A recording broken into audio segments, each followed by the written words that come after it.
Thank you so much for coming. Today we're going to be speaking about the metaphysics and cosmological worldviews of the Shipibo, and I'm going to be expanding on my own shamanic training with this indigenous group.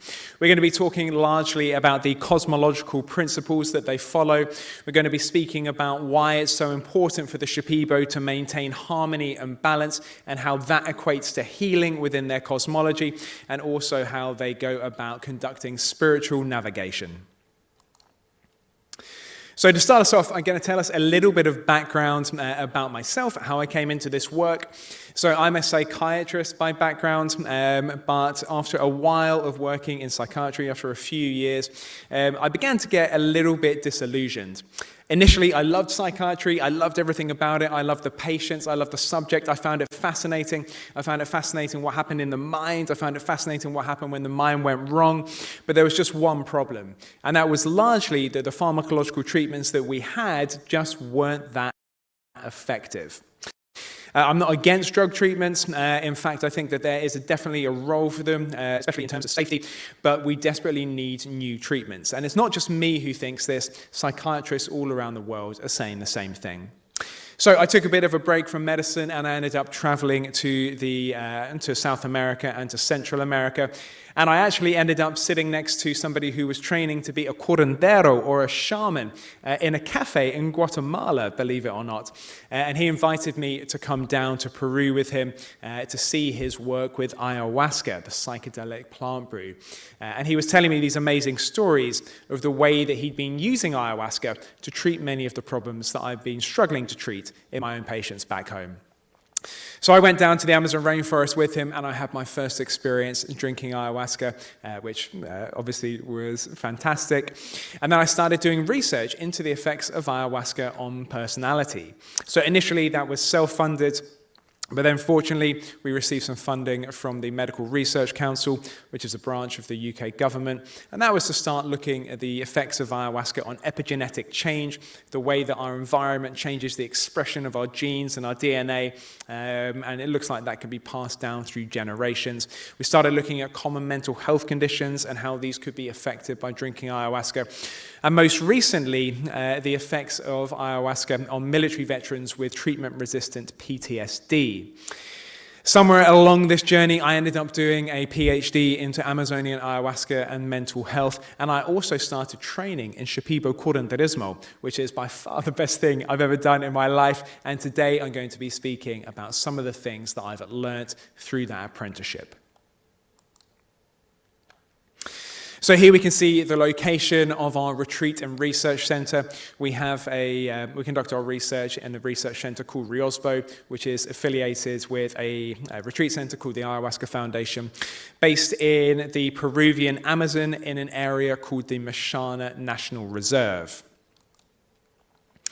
And this is the Mashana community. It's made up of about 100 indigenous individuals who live there. There's no mains electricity, there's no signal, and it's about 3 hours away from the nearest city, which is Iquitos. And this is Riosbo, which is the research center where we conduct most of our research these days, most recently the work with military veterans suffering from PTSD. And this is Maestro Don Rono Lopez, who is the Shipibo curandero that I've had the privilege and pleasure of apprenticing under since 2019.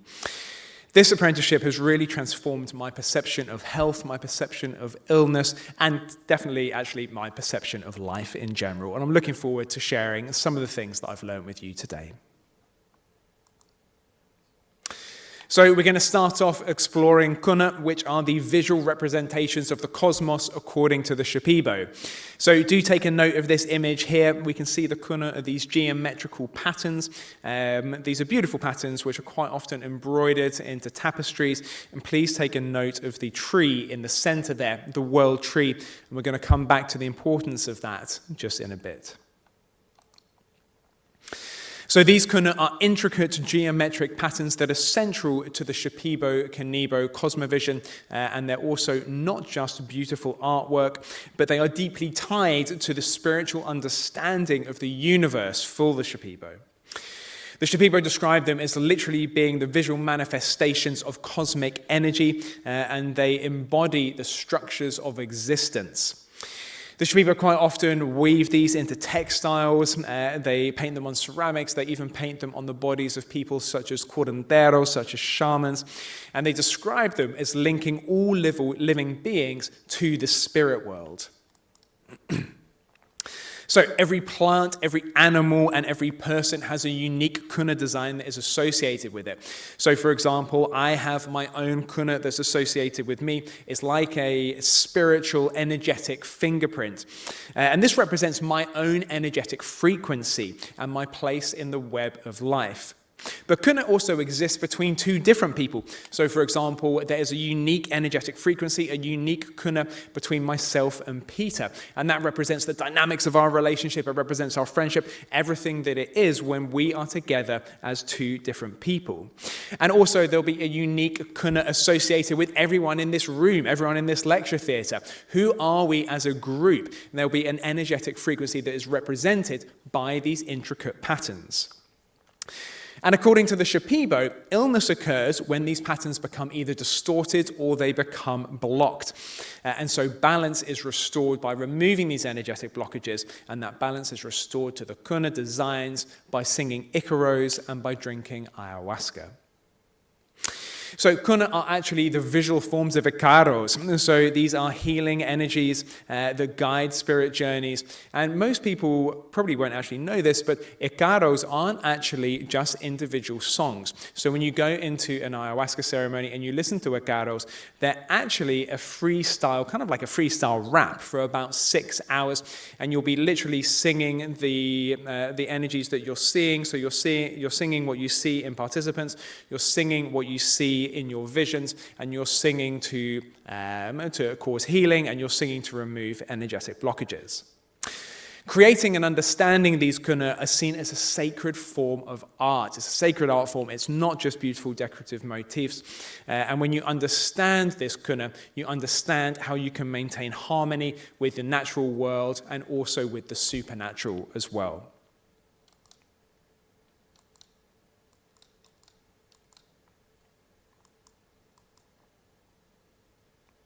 So the kuna are quite literally, according to the Shipibo, a map of the cosmos.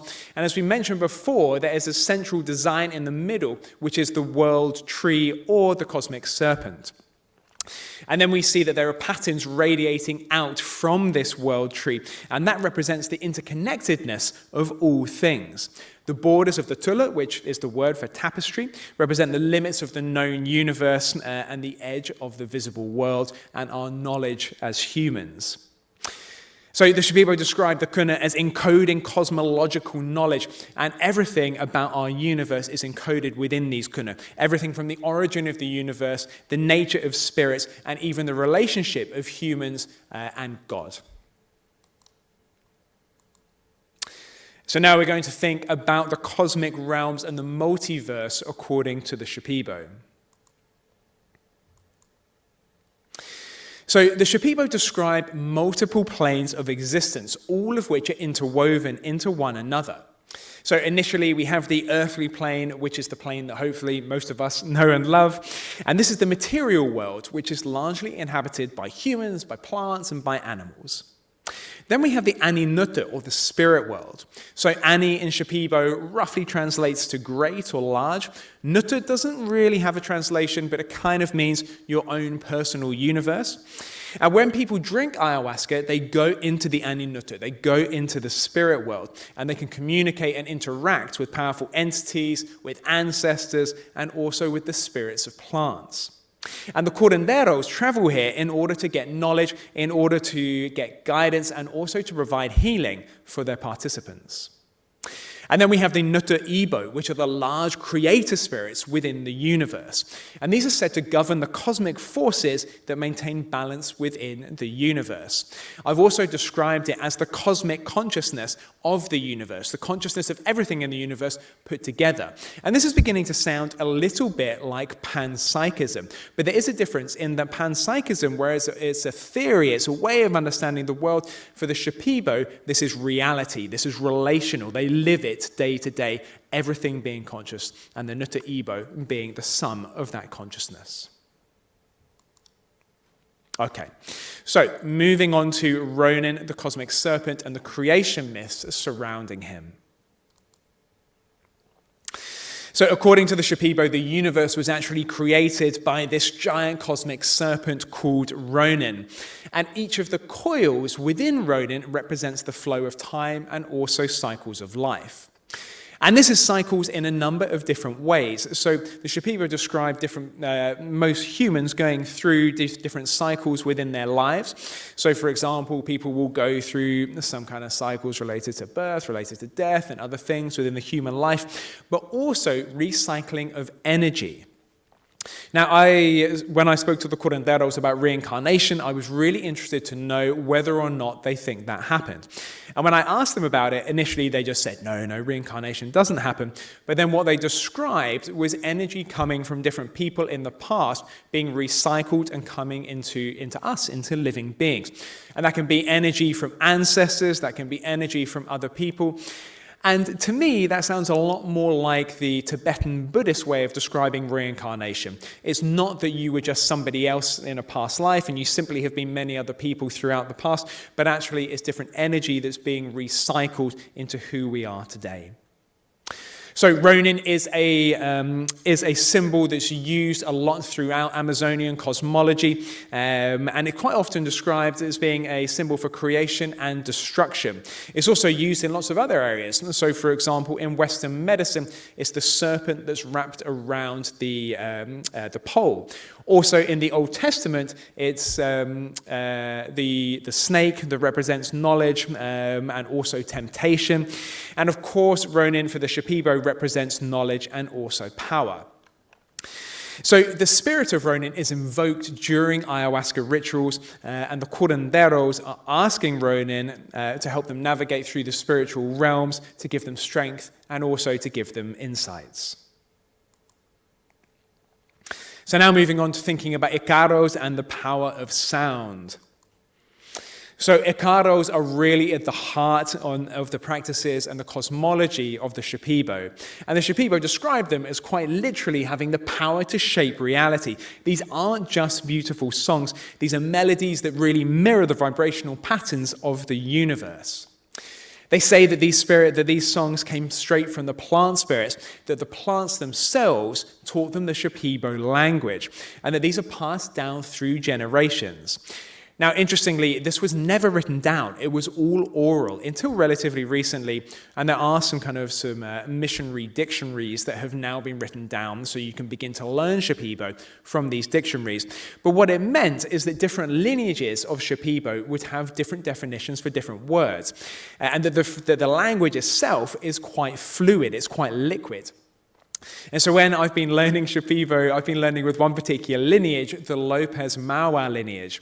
And then when I listen to Shipibo from other Shipibos, but different lineages, sometimes the definitions of words are different, sometimes the actual words themselves are different, the pronunciation is different. And it gets to the point where the curanderos say that actually only the person who's singing the Icaros knows exactly what the intention is and what they're singing. And that's because it's so reliant on your intention to actually cause any effect. You need to really think it, you need to really believe it, you need to really put your whole faith and intention into the Icaros to make it work. And that's the thing that causes the healing. So each Icaro represents to a specific pattern of kuna, and so every time you would sing an Icaro, there would be a unique kuna pattern that is associated with that Icaro. So these Icaros in ayahuasca ceremonies are used for a wide variety of things. They're used to guide participants through their visions, and they're also used to structure the journey. So when you start off, when you're singing and when you're running a Shipibo ayahuasca ceremony, you normally start off with some introductions. So you would start off singing in Shipibo, or what I normally do is, hello, I am here, I'm come here humbly, I come here only with good thoughts, I'm a gentleman, and then I begin to request that the spirits that I've been working with, they come and they help me through this ceremony. And then you begin to build up and you begin to put in some levels of protection. So you start opening the heavens to call down your angels. You start asking for your spiritual armor to be placed on you, and you place your guerrilla soldiers around the outside of the place that you're doing ceremonies, quite often a maloka. And then you reach the peak of the ceremony, which is normally when you're doing the healing. You're removing negative energies and you're restoring all of your participants into balance. And so the main role of Icaros within the ceremony is to remove negative energies and remove illness. And you do that through the vibrations of the Icaros, and these remove the energetic blockages. So those of you who have sat in Shipibo ceremonies will know that normally when you start off in the ceremony, the Icaros can be quite melodic, so ba ba ba ba ba ba ba. And then by the peak of the ceremony, it sounds a bit like nails on a chalkboard. It's kind of ba ba ba ba ba ba ba ba ba. And that's intentional. It's supposed to be like that. The tone and the timbre of the Icaros are specific to remove the energetic blockages. They're not just supposed to be beautiful songs. And of course, all of this is done to restore harmony to the energetic field. It's all about bringing it back to balance. And the Shipibos actually rarely talk about healing. It's all about coming into balance. And when you're in balance with yourself, with other people, and the greater natural world around you, healing will come as a byproduct of that. So the curanderos are literally manipulating the forces that govern life using these verbal embodiments of cosmic energy that they call Icaros. So now briefly to touch on ayahuasca. So ayahuasca is actually a Quechuan word which loosely translates to the vine of the dead or the vine of the souls. But in Shipibo, it's called Oni. And that's the name that Shipibo use for it, and it's used to enter the spirit world. So interestingly, the Shipibo don't really describe ayahuasca as being either good or being bad per se, rather as a vehicle that can take you into the spirit world. And when you're in the spirit world, it's up to you as to whether you engage with good spirits or bad spirits or what you do. And this has real implications for psychedelic research.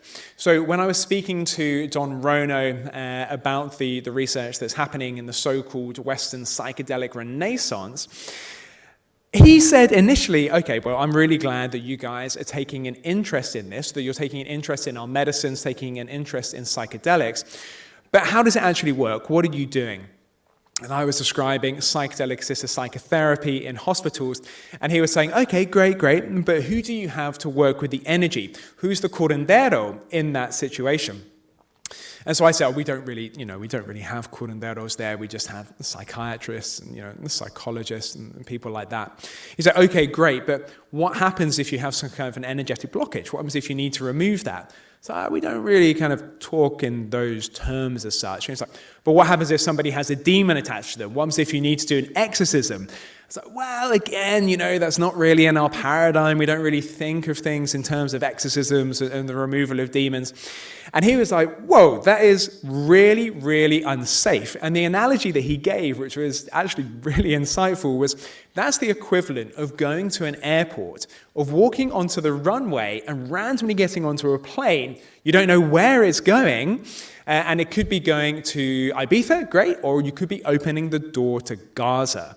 So there's some real implications here when we're thinking about the way that we're using psychedelics and who we think of as the psychedelic experts.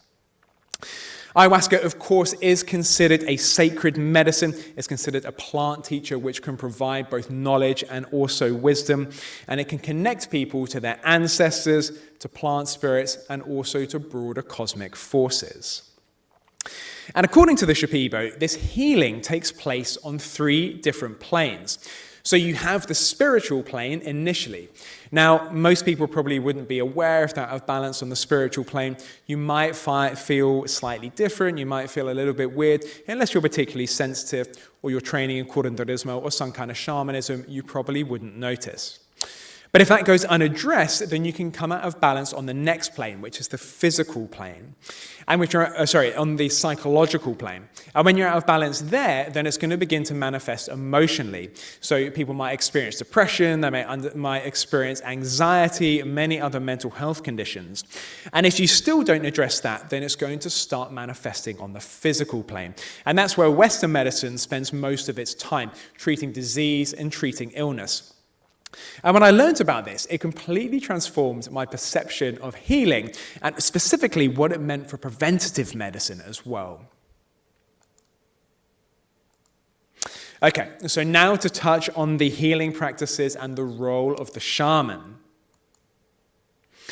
So the curandero, or onaya in Shipibo, quite literally, according to the Shipibo, leave the physical world and go to the aninete, the realm of the spirits, when they go into ceremonies in order to provide healing. And when they're there, when they're in the aninete, they're communicating with spirits. They're able to diagnose illness. They're able to see things that they can't normally see in their sober lives, and also retrieve lost souls. So this soul retrieval is a huge part of curanderismo and shamanism in general. The Shipibo have this concept called rate, which is this shock to the energetic system. And when that happens, different parts of your soul can break off and be stuck in different time periods. So, for example, there could be a 4-year-old part of me that broke off because of a trauma and is now stuck in that time period. And so through their ikaros, the curanderos, bring that part back into balance with the rest of the being, with the rest of the nutta, all about restoring to harmony and restoring to balance. Now, interestingly, this is also in line with internal family systems, which talks about speaking to different parts of us that get stuck at different time periods and trying to integrate that back into the whole. So these realms are connected, according to the Shipibo, by the cosmic serpent or the world's tree. And when you begin to sing Shipibo, quite often you will place yourself in the top of this tree so that you can see the spirit world, you can see everyone, see all of your pasajeros, and you can have an idea of how to heal them. And of course, this world tree is a symbol for the axis mundi, which is the axis that connects the heavens, the earth, and the underworld. So to train to be a curandero is a long and arduous process. I thought Western medicine training was difficult until I started training in Shipibo curanderismo. And usually this takes place from a very young age. And the cornerstone of this training is something called master plant dietas. And this largely involves spending long periods of time in isolation, usually in something called a tambo, which is a small hut. And you're basically trying to starve yourself from all the things from the outside. So you're starving yourself from water, you're starving yourself from food, starving yourself from any kind of social contact. And you do that in order to try and communicate with the spirit of a plant. And this spirit is largely considered a master plant or an enlightened being. And so you're just drinking small amounts of this specific plant and trying to form a relationship with that being. The Shipibo say that your energetic body is extremely open during this time, which is why you need to be in isolation to stop other things from coming in. And then once you've formed a relationship with that plant, when that spirit is an ally, when you go into ceremonies, you can ask it to heal on your behalf. So the role of the curandero becomes more like a middleman, somebody who's asking spirits to heal for them. And the curanderos are the first to say it's not us who's providing the healing, it's actually the spirits of the plants. So this is really a lifelong process. It never actually comes to an end, kind of like Western medicine. And the more that you learn, you deepen your relationship with that spiritual world. Now, the primary responsibility of the curanderos is always to maintain balance largely between the material and the spirit world. In the Western world, we are very into individualistic healing, but traditionally, the curanderos would all be about treating the community. Everything would be done for the benefit of the community with some individual healing, but they're largely maintaining the balance of the community within themselves, the balance of the community with the natural environment, and also, of course, the balance of the community with the spirit world.